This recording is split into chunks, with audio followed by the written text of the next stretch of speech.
Nanawagan ng isang opisyal ng bayan ng Benito Soloven para sa masusing investigasyon kaugnay ng naitalang fish kill sa Pinakawan River na unang naitala noong May 24 at muling naulit noong May 28 sa panayam ng Bombo Radyo Kawan kay Sangguniang Bayan member Roxanne Lungana ng nasabing bayan. Sinabi niyang unang nakatanggap ng ulat ang kanilang tanggapan mula sa isang kagawad ng Barangay Malunon Norte kaugnay sa mga lumulutang na patay na isda sa ilog.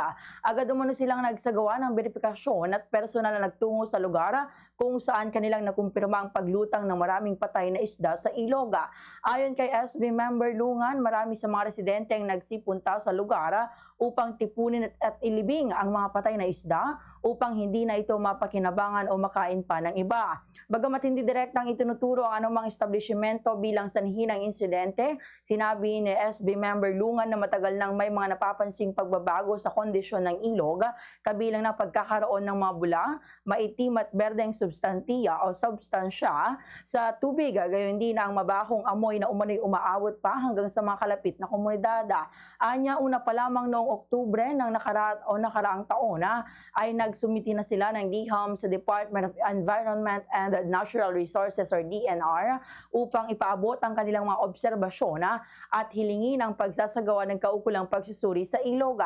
Dahil sa pinakahuling insidente ng fish kill, agad namang nakipag-ugnay ng lokal na pamahalaan sa Environment Management Bureau or EMB, Bureau of Fisheries and Aquatic Resources or BFAR at DENR upang magsagawa ng water sampling at pagsusuri sa kalidad ng tubig.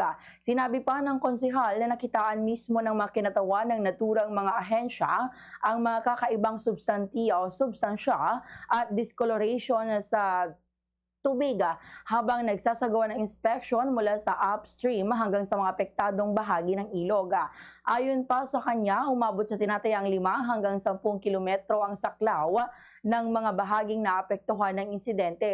Patuloy namang hinihintay ng lokal na pamahalaan ang resulta ng mga sinasagawang laboratory examination upang matukoy ang tunay na dahilan ng fish kill at kung may kaugnayan nga ito sa kalidad ng tubig sa naturang ilog.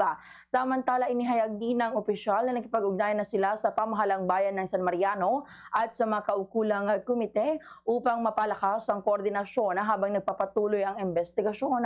Nagbigay na rin umano ng rekomendasyon ang EMB sa lokal na pamahalaan habang nakatakda namang maglabas ng executive order ang municipal government bilang bahagi ng mga hakbang upang mapangalagaan ang kalusugan at kaligtasan ng publiko. Iginiit ni SB member Lungan na hindi masamang pagpasok ng mga industriya at pamumuhunan sa kanilang lugar dahil nakakatulong ito sa pagbibigay ng trabaho sa mga residente. Subalit mahalaga ring mapangalagaan ang kalikasan at matiyak na maayos ang pamamahala ng mga waste products upang hindi maisakripisyo ang kapaligiran at kapakanan ng mga susunod na henerasyon. Ganito ang bahagi ng pahayag ni Sangguniang Bayan member Roxanne Lungana. Kaya din po ako yung gumawa ng paraan or kumatok sa mga agency para po papakinggan yung hinaing namin dito sa aming bayan about po doon sa pagkakaroon ng fish kill. Yes po, dito po sa bayan ng Benito Soloven, first time po talaga na nagkaroon ng fish kill. Nitong May 24, yung una po nating insidente is May 24. So, nung gumawa po kami ng letter, May 26.